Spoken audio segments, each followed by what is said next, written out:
दोस्तों नमस्कार। दोस्तों हिंदी वाङ्मय के आदिकालीन साहित्य की एक बहुत ही महत्वपूर्ण काव्य परंपरा है रासो काव्य परंपरा। दोस्तों रासो काव्य परंपरा में आया जो रासो शब्द है वो विवाद का विषय रहा है विद्वानों के बीच में। और रासो शब्द की वस्तुतः उत्पत्ति कैसे हुई यही वास्तव में विद्वानों के बीच में एक तरह से विवाद का विषय रहा। भिन्न भिन्न विद्वानों ने भिन्न भिन्न मत दिया, भिन्न भिन्न तर्क दिया कि रासो शब्द की उत्पत्ति कैसे हुई। दोस्तों आज का यह वीडियो इसी रासो शब्द की उत्पत्ति पर आधारित है। आज के इस वीडियो में हम चर्चा करेंगे कि भिन्न भिन्न विद्वानों ने क्या क्या मत दिया, क्या क्या तर्क दिया रासो शब्द की उत्पत्ति के संबंध में। दोस्तों वीडियो शुरू करने से पहले ये भी जान लेना जरूरी है कि रासो काव्य धारा है क्या, रासो परंपरा है क्या। तो दोस्तों आइए जानते हैं सबसे पहले कि रासो परंपरा क्या है। दोस्तों रासो वस्तुतः आदिकालीन साहित्य की एक शैली है। रासो परंपरा आदिकाल के राजाश्रित साहित्य के अंतर्गत आती है। रासो काव्य धारा में बहुधा वीर गाथाएं ही देखने को मिलती हैं जो कि डिंगल भाषा में रचित हैं। एक दो को छोड़ दिया जाए जैसे बीसल देव रासो है। बीसल देव रासो श्रृंगार रस पर आधारित रासो ग्रंथ है। तो इस तरह के एक दो ग्रंथों को अगर छोड़ दिया जाए दोस्तों तो लगभग सभी के सभी ग्रंथ वीर गाथात्मक ही हैं। तो कहने का मतलब ये कि जो राजाश्रित साहित्य है आदिकाल का, उस राजाश्रित साहित्य से संबद्ध है रासो काव्य परंपरा। आप जानते हैं कि राजाश्रित, धर्माश्रित और लोकाश्रित इन तीन भागों में आदिकालीन साहित्य को बांटा गया। तो ये जो राजाश्रित साहित्य है उसी से संबद्ध है दोस्तों रासो काव्य परंपरा या रासो साहित्य।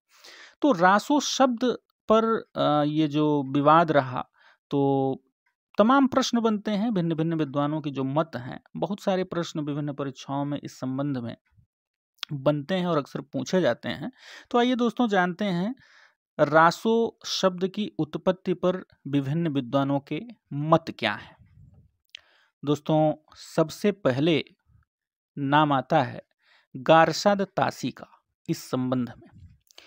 चूंकि गारसाद तासी के विषय में आप जानते हैं कि ये हिंदी के पहले इतिहास ग्रंथकार थे, तो इन्होंने सबसे पहले रासो शब्द की उत्पत्ति की चर्चा अपने हिंदी साहित्य के इतिहास में की। वो गारसाद तासी का जो इतिहास ग्रंथ है इस्तवार द ललित रेतुरैंदो हिंदुस्तानी, उसमें सबसे पहले तासी ने राजसूय या राजस शब्द से रासो शब्द की उत्पत्ति की बात की। दोस्तों राजसूय शब्द या राजस शब्द परीक्षाओं में पूछता है कि गारसाद तासी के अनुसार रासो शब्द की उत्पत्ति निम्नलिखित में से किस शब्द से हुई। तो दोस्तों वो है राजसूय शब्द या राजस शब्द। तो आप इसको याद कैसे करेंगे? एक आसान सी ट्रिक है। एक वाक्य याद कर लीजिए आप कि राजा ताश नहीं खेलते, है ना। ये कथन अगर आप याद कर लेंगे कि राजा ताश नहीं खेलते, वास्तव में राजा लोग ताश कहाँ खेलते हैं? जो ताश खेलेगा वो राजा नहीं बनेगा, ये भी आप जानते हैं। तो राजा ताश नहीं खेलते, ये चीज अगर आप याद कर लिए तो गारसाद तासी ने राजसूय या राजस शब्द से रासो शब्द की उत्पत्ति मानी, ये चीज कभी नहीं भूलेंगे आप। अब इस ट्रिक में राजा का मतलब क्या हो गया? राजसूय या राजस। ताश से तासी का अर्थ निकलता है, तो ताश का मतलब तासी हो गया और राजा का मतलब राजसूय या राजस हो गया। तो राजा ताश नहीं खेलते, इसका मतलब ये कि गारसाद तासी ने राजसूय या राजस शब्द से रासो शब्द की उत्पत्ति मानी है। दोस्तों आगे बढ़ते हैं और इस संबंध में दूसरा जो महत्वपूर्ण मत है वो है आचार्य रामचंद्र शुक्ल का। आचार्य रामचंद्र शुक्ल ने अपने हिंदी साहित्य के इतिहास में, जो कि 1929 ईस्वी में रचा गया, उसमें उन्होंने लिखा है कि रासो शब्द जो है वो रसायन शब्द से बना है ना। रसायन शब्द से रासो शब्द की उत्पत्ति वो मानते हैं। तो बहुत बार परीक्षाओं में पूछा भी गया है कि आचार्य शुक्ल के अनुसार रासो शब्द की उत्पत्ति कैसे हुई। तो उनके अनुसार रसायन शब्द से रासो शब्द की उत्पत्ति दोस्तों होती है। अब इस चीज को आप कैसे याद करेंगे? आपको इतना याद करना है, राम रसायन, है ना। राम रसायन शब्द आप याद कर लिए तो फिर रामचंद्र शुक्ल द्वारा रसायन शब्द से रासो शब्द की उत्पत्ति मानी गई, ये चीज आप कभी नहीं भूलेंगे। राम रसायन में राम माने रामचंद्र शुक्ल और रसायन माने रसायन। तो रसायन शब्द से आचार्य शुक्ल के अनुसार रसायन शब्द से रासो शब्द की उत्पत्ति हुई है। आगे बढ़ते हैं। तीसरा मत इस संदर्भ में आता है दोस्तों नंद दुलारे वाजपेयी, दशरथ शर्मा और नागरी प्रचारिणी सभा काशी।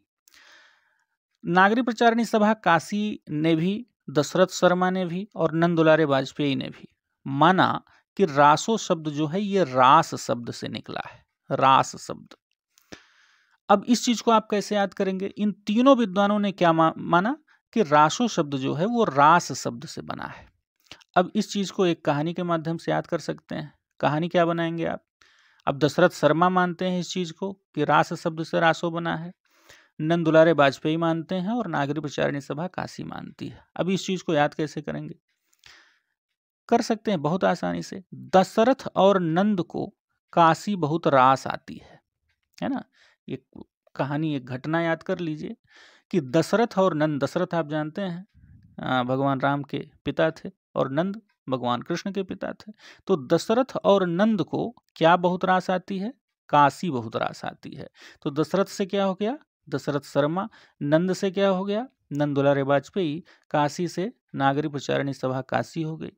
रास आता है, रास का मतलब क्या हो गया? यही रास, रास शब्द।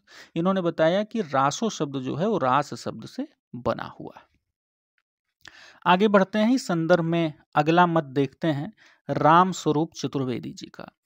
दोस्तों, राम स्वरूप चतुर्वेदी जी ने रासो शब्द की उत्पत्ति रस या राउस शब्द से मानी है। यानी चतुर्वेदी जी ने रस या राउस शब्द से रासो शब्द की उत्पत्ति मानी है। अब इस चीज को आप कैसे याद करेंगे? बहुत आसान ट्रिक। चतुर्वेदी जी रस पी रहे हैं, बस एक कहानी याद कर लीजिए। चतुर्वेदी जी क्या कर रहे हैं? रस पी रहे हैं। चतुर्वेदी माने राम स्वरूप चतुर्वेदी, रस माने रस या राउस, है ना। तो ये चीज आसानी से आप इस तरह से याद कर सकते हैं। दोस्तों, आगे बढ़ते हैं, इस संदर्भ में बहुत ही महत्वपूर्ण कथन है आचार्य हजारी प्रसाद द्विवेदी का।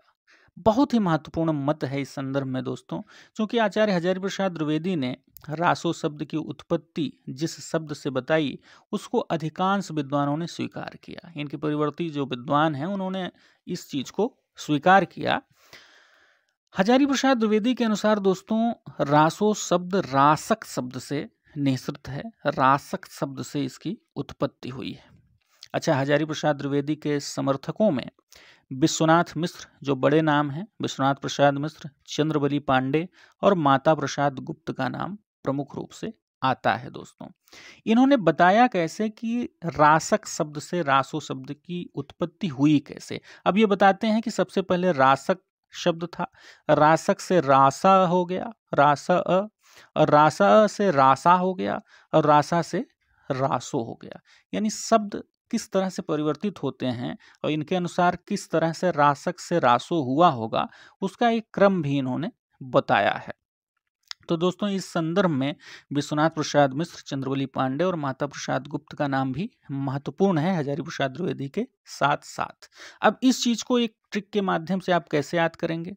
कहानी बना सकते हैं। शक तो हजारों लोगों पर है ना। शक तो हजारों लोगों पर है। अब शक माने क्या? रासक, है ना। शक माने रासक। अब एक वाक्य बना दीजिए कि शक तो कितने लोगों पर है? हजारों लोगों पर है। अब बाकी इनके समर्थकों का भी नाम याद करना है। तो इस तरह से शक तो विश्व माता और चंद्रा पर भी है। शक तो विश्व माता चंद्रा पर भी है। शक तो हजारों लोगों पर है और शक तो विश्व माता चंद्रा पर भी है। अब इसको कैसे आप समझेंगे? शक माने रासक, हजारों माने हजारी प्रसाद द्विवेदी, विश्व माने विश्वनाथ प्रसाद मिश्र, माता माने माता प्रसाद गुप्त, चंद्रा माने चंद्रबली पांडे। तो कहानी क्या हो गई? शक तो विश्व माता चंद्रा पर भी है। कोई विश्व माता चंद्रा हैं उन पर भी शक है, और शक किस पर है? हजारों लोगों पर भी है। और हजारों लोगों के अलावा शक तो किस पर है? विश्व माता चंद्रा पर है। तो शक माने रासक, है ना। शक माने दोस्तों रासक। इस चीज को आप ध्यान में रखिए। दोस्तों, आगे बढ़ते हैं। अच्छा, महत्वपूर्ण चीज ये भी कि हजारी प्रसाद द्विवेदी ने जो रासक, मैंने पहले ही बताया कि हजारी प्रसाद द्विवेदी ने रासक शब्द से रासो शब्द की उत्पत्ति मानी, और अधिकांश विद्वान, इनके परिवर्ती जो विद्वान हैं, यानी बहुतायत संख्या में विद्वान जो हैं, इन्हीं के मतों का समर्थन करते हैं। तो यह एक प्रकार से सर्वमान्य मत भी हो जाता है दोस्तों। आगे बढ़ते हैं। राजस्थानी शब्दकोश इस संदर्भ में महत्वपूर्ण है। राजस्थानी शब्दकोश में मिलता है लड़ाई झगड़े से रासक शब्द की उत्पत्ति ये लोग मानते हैं। अब कैसे संबंध जोड़ते हैं, अब राजस्थानी शब्दकोश में भाई ऐसा उल्लेख मिलता है। तो कहानी बना सकते हैं कि राजस्थान के राजा लोग आपस में लड़ाई झगड़ा कर रहे हैं, है ना। राजस्थानी शब्दकोश में रासक शब्द की उत्पत्ति कैसे हुई, लड़ाई झगड़े से, रासक लड़ाई झगड़ा, है ना। इस तरह से उन्होंने इसकी उत्पत्ति एक तरह से अनुमानित किया। बाकी कहानी बना सकते हैं कि राजस्थान के राजा लोग क्या कर रहे हैं, लड़ाई झगड़ा कर रहे हैं। राजा भाई राजस्थान में बहुत छोटी छोटी रियासतें थीं, आपस में लड़ाई झगड़ा करते रहते थे। तो ये तो आसान हो गया, बहुत आसान हो गया याद करना। दोस्तों आगे बढ़ते हैं। इस संबंध में जो 7वां मत है वो है हरप्रसाद शास्त्री जी का।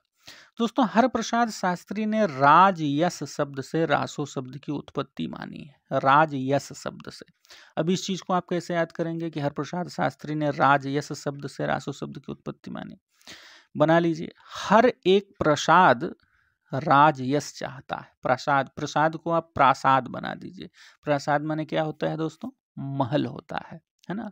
हर एक प्रासाद माने क्या, हर प्रसाद शास्त्री क्या चाहता है, राज यश चाहता है। भाई राजाओं का ही तो महल होता था, तो हर एक प्रासाद क्या चाहता है, राज यश चाहता है। इस चीज को आप याद कर लीजिए, कभी जीवन में नहीं भूलेंगे दोस्तों, है ना। हर एक प्रासाद क्या चाहता है, राज यश चाहता है।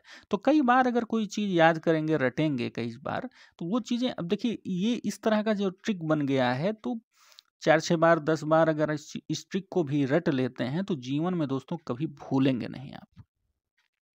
आगे बढ़ते हैं। कविराज श्यामलाल दास और काशी प्रसाद जायसवाल और साथ ही रामचंद्र वर्मा, ये 3 नाम आते हैं ऐसे दोस्तों जिन्होंने रासो शब्द की उत्पत्ति रहस्यवाद शब्द से मानी, माफ कीजिए रहस्य शब्द से मानी है। ये रहस्यवाद गलत लिख दिया गया है, रहस्य शब्द से मानी है। अच्छा, अब आप इसको याद कैसे करेंगे। काशी के कवियों में राम के प्रति रहस्यवाद है ना। एक कहानी बना लीजिए कि काशी के कवियों में क्या है, राम के प्रति रहस्यवाद है ना। रहस्य शब्द से माने हैं ये, रहस्य। काशी के कवियों में, काशी माने काशी प्रसाद जायसवाल, कवियों माने कविराज श्यामलाल दास, राम के प्रति माने रामचंद्र वर्मा। रहस्यवाद का मतलब रहस्य है। तो रहस्य शब्द से ये लोग उत्पत्ति मानते हैं किसकी, रासो शब्द की। दोस्तों आगे बढ़ते हैं। इस संदर्भ में एक और महत्वपूर्ण नाम आता है दोस्तों नरोत्तम स्वामी का, नरोत्तम स्वामी। दोस्तों नरोत्तम स्वामी जी ने रसिक शब्द से रासो शब्द की उत्पत्ति मानी, रसिक शब्द से। अब हजारी प्रसाद द्विवेदी रासक शब्द से मानते हैं, ये क्या मानते हैं, रसिक शब्द से मानते हैं।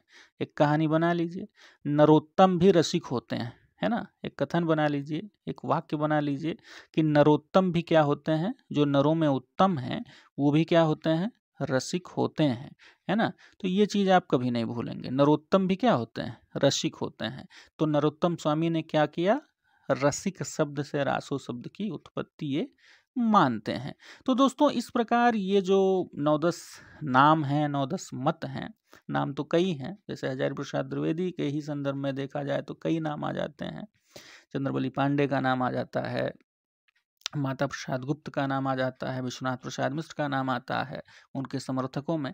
तो बहुत सारे नाम इस संदर्भ में दोस्तों हो जाते हैं कि रासो शब्द की उत्पत्ति कैसे हुई, भिन्न भिन्न विद्वानों ने भिन्न भिन्न मत दिया। तो बहुत सारे प्रश्न इस पर दोस्तों बनते हैं, और ये जो ट्रिक्स बताई गई निश्चित रूप से इनको अगर आप लिपिबद्ध करते हैं, नोट्स बनाते हैं और 2-4 बार अगर देखते हैं तो बहुत ही आसानी से, बहुत ही सरलता से ये चीज़ें आपको याद हो जाएंगी। और देखिए ऐसा कोई ऐसी ऐसी कोई बूटी नहीं होती है कि एक बार पिला दें तो फिर जीवन भर ना भूलें। भाई बराबर आपको पढ़ना पड़ता है, बराबर आपको रिवाइज करना पड़ता है, तब जाके कोई चीज़ आप भूलते नहीं, है ना। जो भी ट्रिक्स हैं, अब ऐसा नहीं कि कोई ट्रिक आप याद कर लिए, बना लिए तो फिर जीवन में कभी नहीं भूलेंगे, ऐसा नहीं है। कहने के लिए कहा जाता है कि जीवन में नहीं भूलेंगे, लेकिन जीवन में तब नहीं भूलेंगे जब उस चीज़ को बार बार आप पढ़ेंगे, बार बार रिवाइज करेंगे। भाई बार-बार कोई चीज़ करने से ही वो चीज़ अस्थायी होती है, उसमें अस्थायित्व आता है। बाकी ट्रिक्स वगैरह जो होती हैं तो ये तो चीज़ों को सरल बनाने का एक उपाय है। बाकी अगर ट्रिक्स को भी बार-बार नहीं देखेंगे तो वो चीज़ें दिमाग से निकल जाएँगी। तो दोस्तों बने रहिए इस चैनल पे और आगे एक क्रमबद्ध तरीके से मेरा प्रयास है कि हिंदी साहित्य का जो इतिहास है, उसको एक क्रमबद्ध तरीके से आपके बीच में रखा जाए और बीच-बीच में व्याकरण के भी महत्वपूर्ण वीडियोज़ आपके बीच में आते रहेंगे।